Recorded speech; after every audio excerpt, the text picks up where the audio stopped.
What's going on guys, MixedSid here, back again for another drinks video, and today I'm going to show you how to do the perfect pour from a Guinness can direct into our Guinness glass.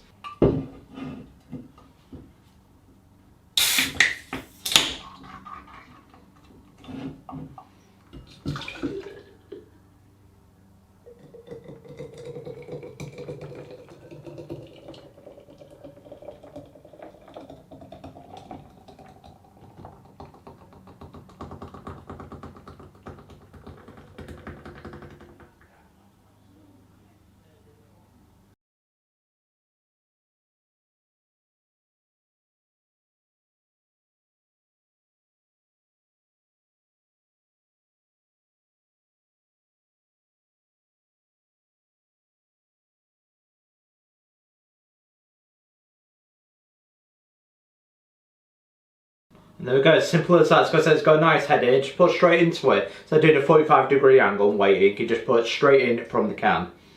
The perfect pour from a Guinness. Cheers.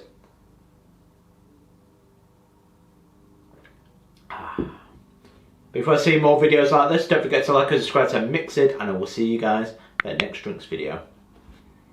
Cheers.